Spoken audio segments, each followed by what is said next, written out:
This story is titled My Parents Called Me Stingy While I Funded My Brother's Life for 3 years. They were shocked when I said no and moved out. Hey everyone! Before we jump into today's video, I need your help. We've noticed the channel is losing some traction, and subscribing is one of the best ways you can support us. It's quick, free, and it helps us keep bringing you awesome content. Your support means the world. Let's keep this channel growing together. Thanks so much. Now let's start the video. Okay, so I've been sitting on this story for a while now, trying to figure out how to even start explaining the mess my family turned into. I guess I should begin from where things started going sideways, which was right after I graduated college back in 2020. Yeah, COVID graduation. That was fun. So there I was, fresh out of college with my computer science degree. Nothing fancy like the F&N companies or anything, but I managed to land this pretty decent software dev job at a mid-sized company.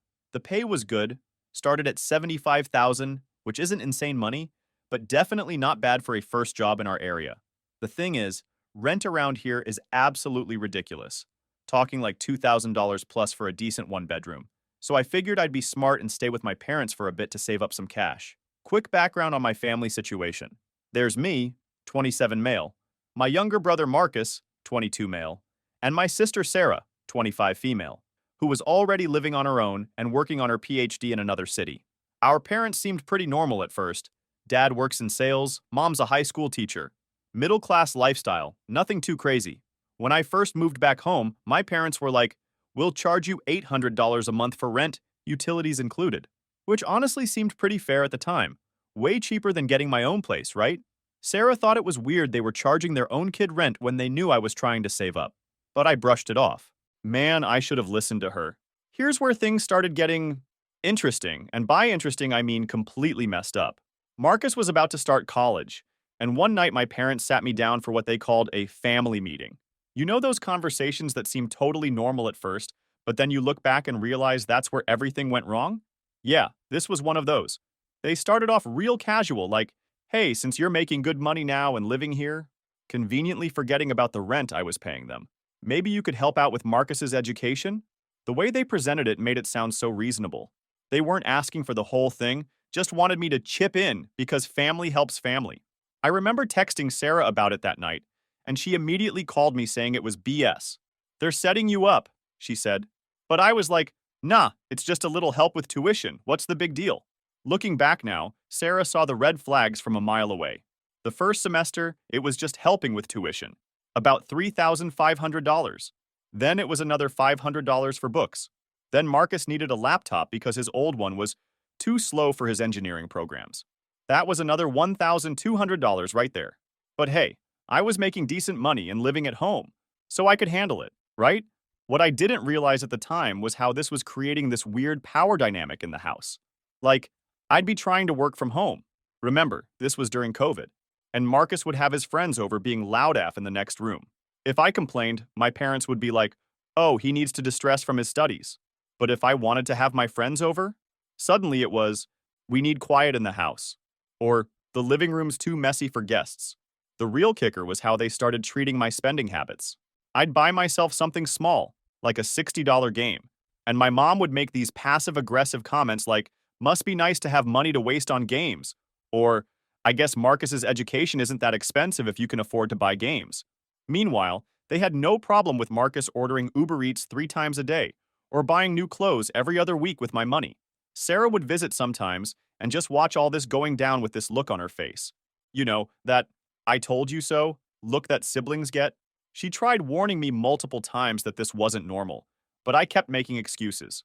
"They're just looking out for Marcus," or "It's not that much money in the grand scheme of things." The worst part? I was actually proud at first. Like, genuinely felt good about being able to help my brother out. I'd see him walking to campus in the rain and think, "I'm being a good big brother." Spoiler alert, that feeling didn't last long. Quick side note, throughout all this, I was still paying that $800 rent. Never missed a payment, never even paid late. But somehow that never came up when my parents would talk about how I was living rent-free.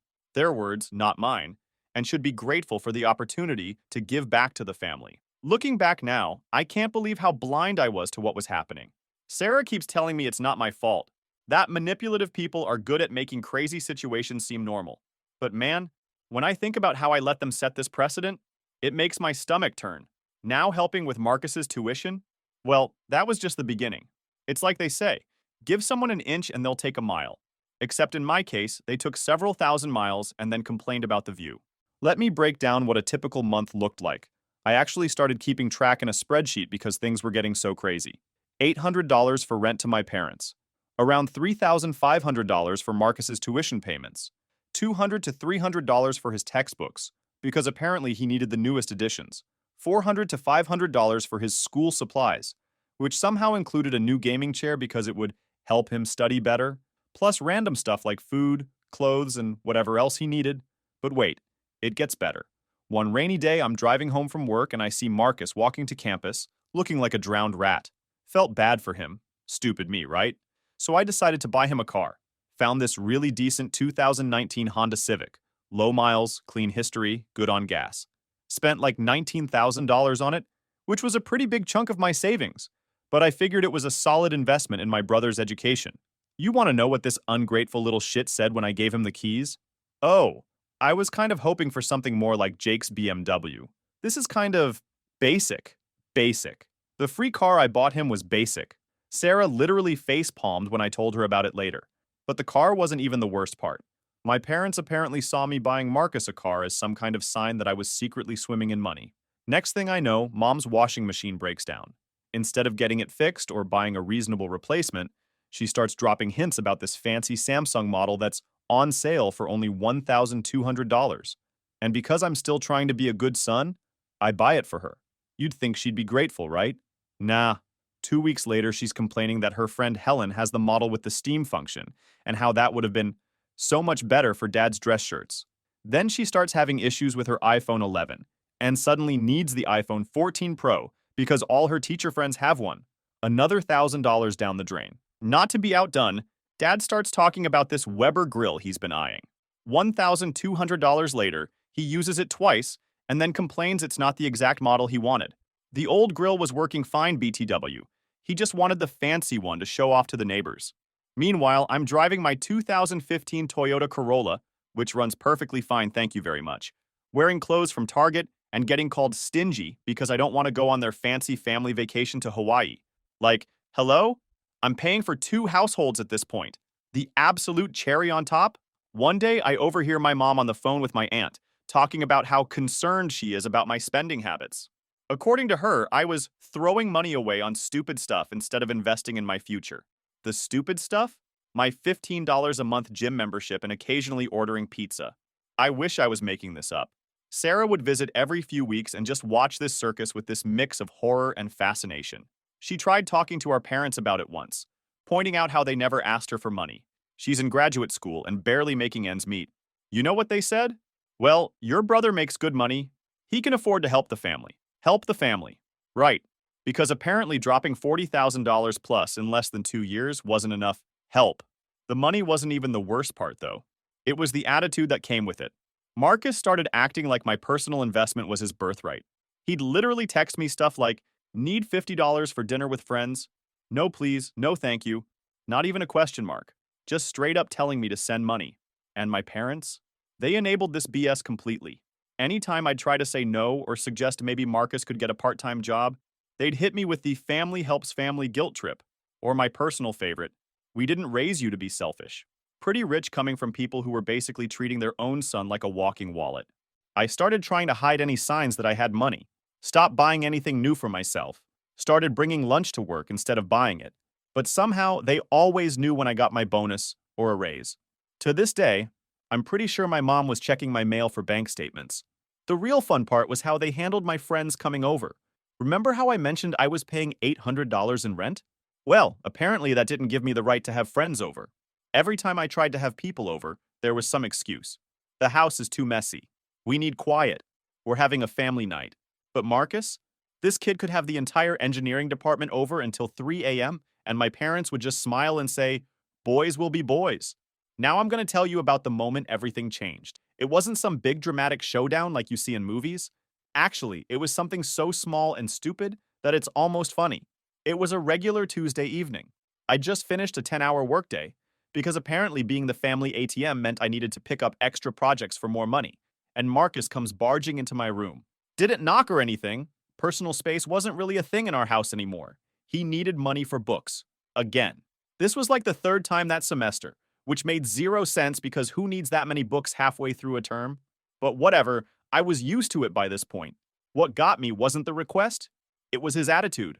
This kid literally rolls his eyes at me and goes, "Why do I always have to ask? Can't you just, like, set up automatic transfers or something?" It's annoying having to ask every time I need money. The audacity of this little shit, I swear. It was like being mugged by someone who's annoyed that you're making them pull out their gun.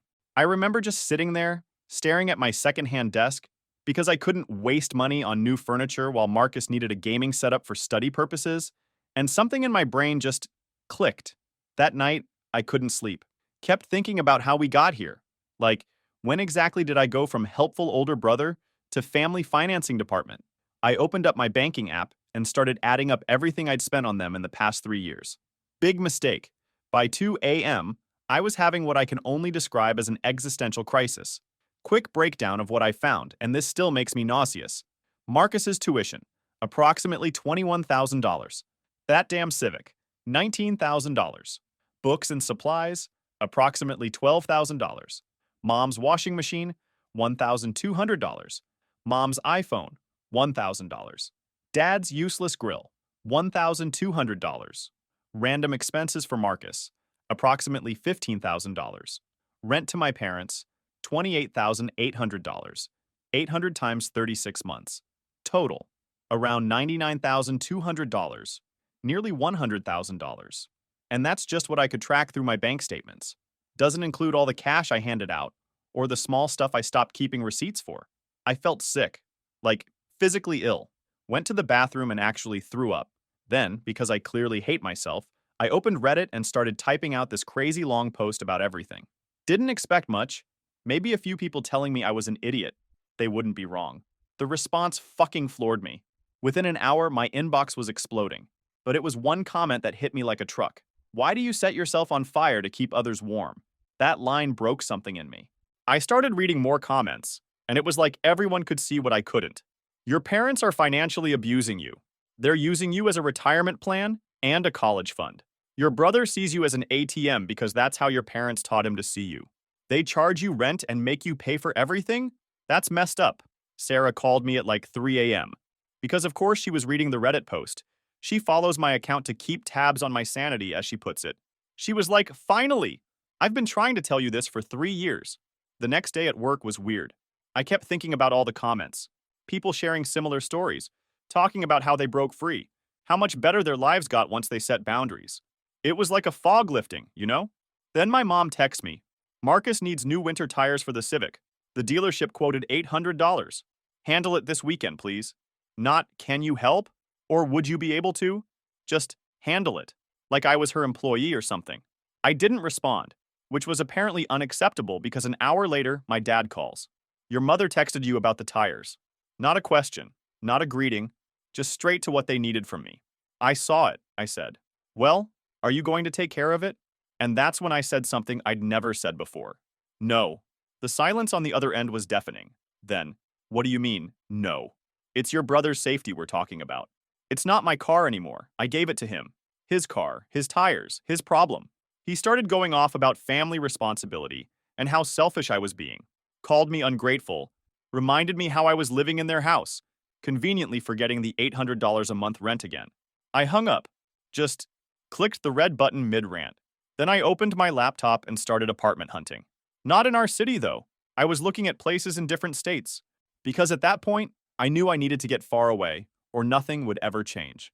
That night, I got another urgent text from Marcus about needing money for some group project supplies. I ignored it. Mom called twice. Ignored those too. Dad left a voicemail about how disappointed he was. Deleted it without listening. Sarah sent me a simple text. "Proud of you, bro. About damn time." So after my Reddit-induced awakening and saying no for the first time ever, things at home got weird af. Like, passive-aggressive Olympics level weird. Mom would sigh loudly whenever I walked past her. Dad would watch me like I'd committed some horrible crime. Marcus was doing this thing where he'd talk about me while I was in the room, saying stuff like, "Some people don't care about family," to his friends on the phone. Real mature, right? Sarah had driven down to visit that weekend. She later admitted she came because she sensed shit was about to go down. Sister's intuition is scary sometimes. Saturday night, Mom made this big family dinner. Her signature pot roast, mashed potatoes, the whole 9 yards. Looking back, I should have known something was up, because she only makes the full spread when she wants something. We're all sitting there, this weird tension in the air, when Dad decides to drop the bomb. So, Marcus needs new tires for the Civic, plus his laptop's acting up. Probably need about $2,000 total to take care of everything. He says this super casually, like he's commenting on the weather or something. But I'd already said no to the tires thing now. They were trying to sneak it back in with the laptop as a bonus. Classic them. I put down my fork, still regret not finishing that potato. Mom's cooking is literally the only thing I miss. And said, actually, I'm not paying for any of that. Not the tires, not the laptop, not anything else. You know in movies when someone drops a glass and everything goes quiet? It was like that. Except nobody dropped anything. They all just froze. Marcus's fork was literally halfway to his mouth. Piece of pot roast just hanging there. Mom tried to laugh it off. Don't be silly, honey. Of course you're helping your brother. That's what family does. No, I said. That's what parents do. I'm not his parent. Dad's face went through like 5 different colors. Now listen here, he started. But I wasn't done. No, you listen. I've paid for everything for 3 years. Everything. His tuition, his car, his clothes, his fucking gaming chair that was supposedly for studying. And what do I get? Complaints that the car isn't fancy enough. Eye rolls when he asks for money. Comments about how stingy I am while I'm dropping 100 grand on this family. Sarah was sitting there with this little smile on her face. Like she'd been waiting for this moment her whole life. Mom started doing her thing where she fake cries to make people feel guilty. But I was on a roll. Oh, and let's not forget how I pay you $800 a month in rent, but you still act like I'm living here for free. Or how about the washing machine I bought you that's not as good as Helen's? The iPhone that was needed, but apparently isn't good enough? Dad's precious grill that he used twice? Marcus decided this was his moment to chime in. You're such an asshole. You make all this money and act like helping your family is some huge burden. It's your duty as my brother. I actually laughed, like full-on laughed in his face. My duty? Was it your duty to be grateful? To say thank you? To maybe take care of the car I bought you? Because if we're talking about duty, you failed spectacularly at yours. We gave you a home. Mom was full-on crying now. We let you live here.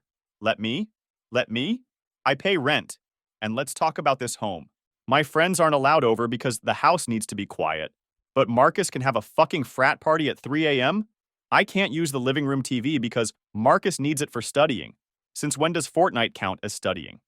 Dad slammed his hand on the table. That's enough! We're family. Family helps each other. Your mother and I have sacrificed everything for you kids. Sacrificed? Sarah finally spoke up. You've been using him as your personal bank. You don't even ask me for money because you know I'd tell you to shove it. You found your golden goose and milked him dry. That's when I dropped the real bomb. I'm moving out. Not just out of this house. I'm leaving the state. Already signed a lease, already got a job lined up. I'm done. The chaos that followed? Man. Mom started wailing about how I was abandoning the family. Dad was yelling about respect and family duty. Marcus was calling me every name in the book. Sarah was yelling back at them, defending me. I just sat there, weirdly calm. I'm leaving in 2 weeks. Marcus, the Civic is paid off and in your name. Do whatever you want with it. Mom, Dad, my last rent payment will be prorated for the days I'm here. After that, you're on your own. You can't do this to us. Mom was practically hyperventilating. What about Marcus's education? What about it? He's your son. Figure it out. I got up and walked out of the dining room. Behind me, I could hear Marcus yelling, "You're dead to me!" Real original, bro. Mom sobbing dramatically, and Dad saying something about ungrateful children. Sarah followed me upstairs. Holy shit, she said. That was better than any reality TV I've ever watched. I started packing that night. Not because I was planning to leave early, but because I needed to do something with all this adrenaline. Plus, I didn't want to give them time to hide or damage any of my stuff. Paranoid, maybe. But by that point, I wouldn't put anything past them. The aftermath of this dinner? Well, that's a whole other story. Let's just say the next 2 weeks were what I imagined living in a passive-aggressive war zone would feel like. Now let me tell you about the 2 weeks of psychological warfare that followed. You know how in movies when someone's about to leave a toxic situation and everything goes smoothly? Yeah, that's not how real life works. At all. The morning after the dinner, I woke up to 37 missed calls and about 100 text messages. Some highlights. Mom, How could you do this to your family? Dad, you're making your mother cry. Marcus, fuck you and your stupid Civic. Aunt Karen, who wasn't even at dinner. Your mother is devastated. Sarah, don't respond to any of them. Also, I'm coming back next weekend to help you pack. I'd blocked most of them by breakfast. Sarah was the only one I kept unblocked because, well, she's Sarah. She's literally been the only sane person in this circus. The psychological game started almost immediately. Mom went from crying and begging to giving me the silent treatment, sometimes switching between the two multiple times in a single day. She'd either be sobbing loudly in the hallway when I passed by, or she'd act like I was literally invisible. Dad took a different approach. He'd corner me in the kitchen or garage and start these long lectures about family responsibility and how I was throwing away years of tradition. My favorite was when he tried to guilt trip me with, "I changed your diapers." Like, yeah, Dad, that's kind of the bare minimum of parenting. Not really a valid reason for me to keep spending thousands on your adult son. But Marcus, this kid went full drama queen. He'd slam doors whenever I was around, blast music at 3 a.m. pointed directly at my bedroom wall, and tell anyone who'd listen about how I was abandoning the family. He even posted this long rant on Facebook about toxic family members. The irony was completely lost on him. The best part?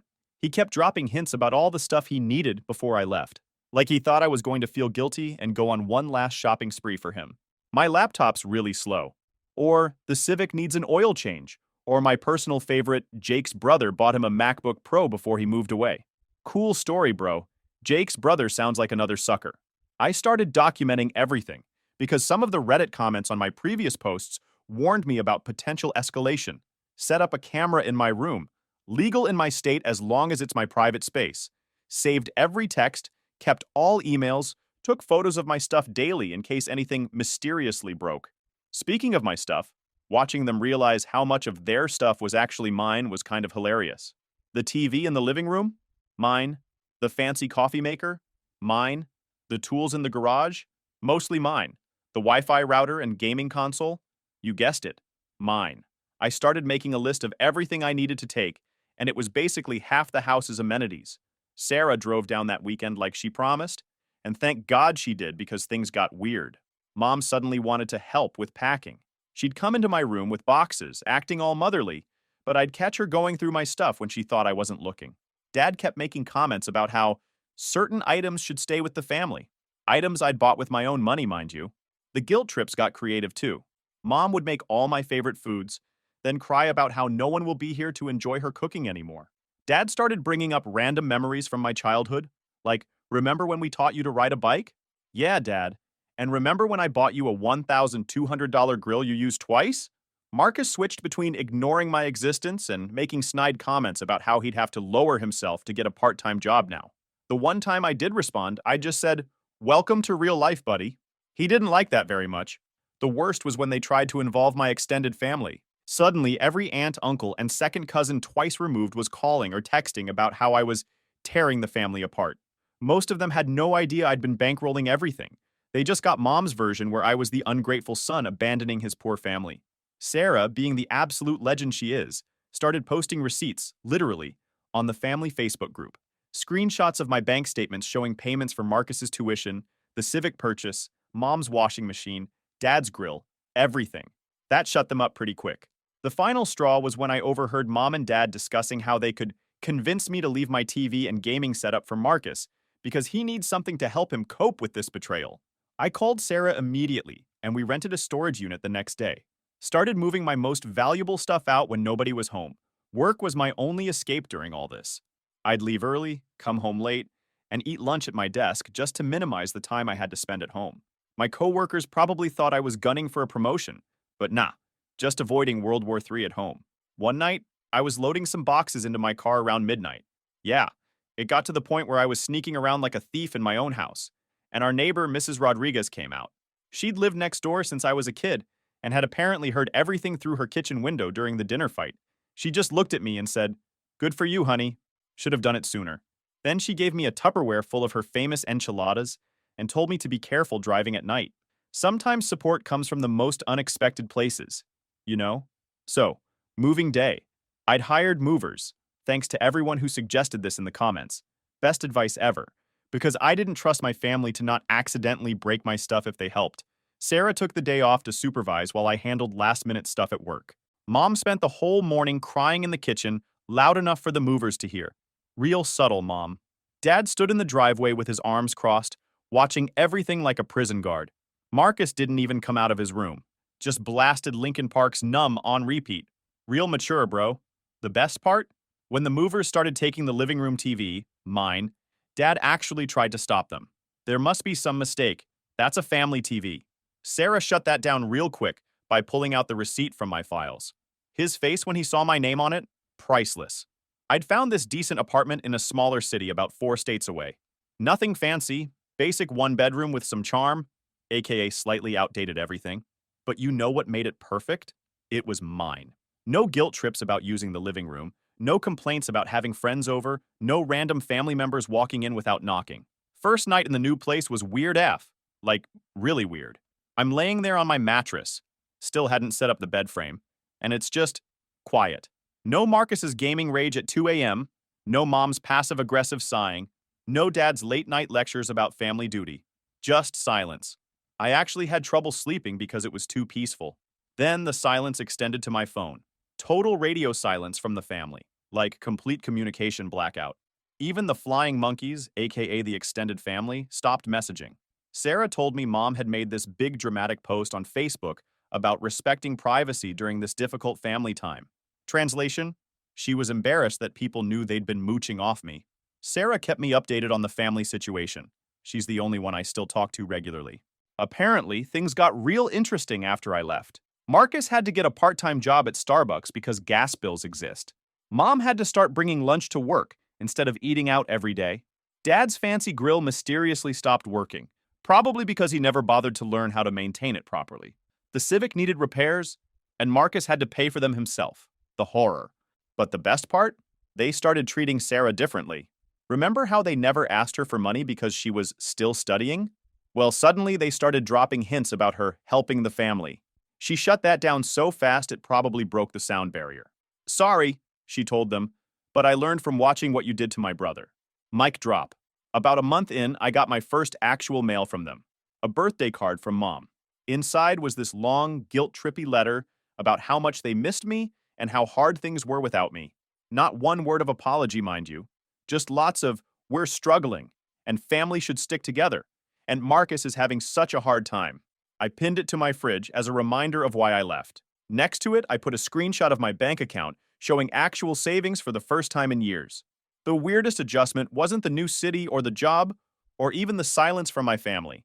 It was learning to spend money on myself without feeling guilty. First time I bought something just because I wanted it, a decent coffee maker, I actually felt anxious, like I was waiting for someone to burst in and tell me I was being selfish. Sarah visited about 2 months after I moved. She took one look at my apartment, with its mismatched thrift store furniture and half-unpacked boxes, and said, "You look happier than I've seen you in years." She was right. Even with the IKEA furniture I had to build myself, BTW, whoever wrote those instructions is definitely a sadist, the slightly wonky shower pressure, and the neighbor who practiced saxophone at weird hours, I was actually happy. Final update. Here we are at the final update of this saga. Thanks for sticking with me through all this. Writing it out has been weirdly therapeutic. Quick recap. Left my financially abusive family, moved states away, and started living my best life. But life has a funny way of throwing curveballs at you when you least expect them. So there I was, 3 months into my new life, actually doing pretty great.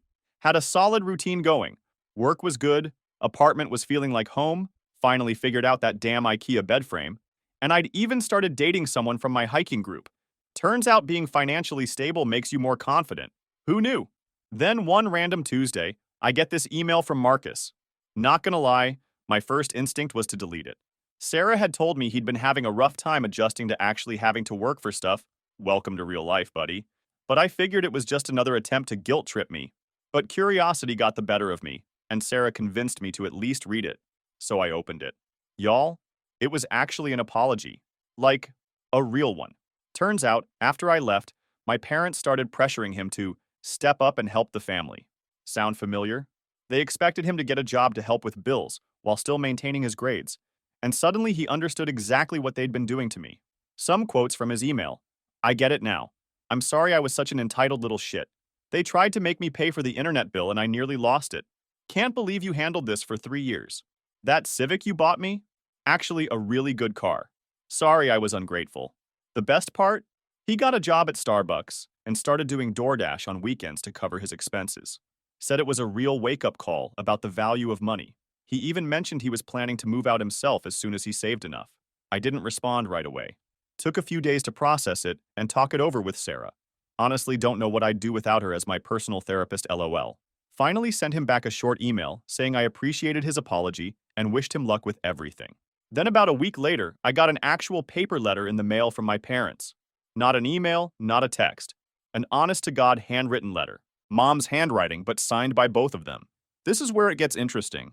They admitted that they'd been taking advantage of me. Apparently, Dad's hours at work had been cut way back 3 years ago, but instead of adjusting their lifestyle, they just used me to fill the gap. They apologized for making me feel like an ATM instead of their son. The letter included some heavy stuff. We didn't realize how much we were asking of you until we had to do it ourselves. Marcus having to work part-time made us see how unfair we were to you. Your sister helped us understand how our behavior drove you away. Side note, Sarah later told me she'd been giving them hell every time they tried to contact her for money. My sister is a savage, and I love her for it. But here's where it gets really wild. They didn't ask for money. Like, at all. No hints about struggling, no mentions of bills or Marcus's needs, just an actual apology and a request to maybe try talking again sometime. I sat on that letter for a while. Talked it over with my therapist. Yeah, finally got one. Turns out watching your entire family dynamic implode is something you should probably process professionally. After thinking it over, I decided to do something either really smart or really stupid. I sent them $5,000. Not as a regular thing, not with any promises of more, just a one-time, here's some help while you figure out your new normal kind of thing. Their response shocked me. Instead of immediately asking for more or acting entitled to it, they sent a genuine thank you note. Dad even called just to say thanks. No guilt trips, no manipulation, just gratitude. These days, things are different. Better, maybe? We talk sometimes, not a lot, but civilly. Marcus moved out like he said he would, got a decent job, and actually takes care of the Civic now. Mom and Dad had to downsize their lifestyle, but they're managing. Sarah's still my rock through all of this.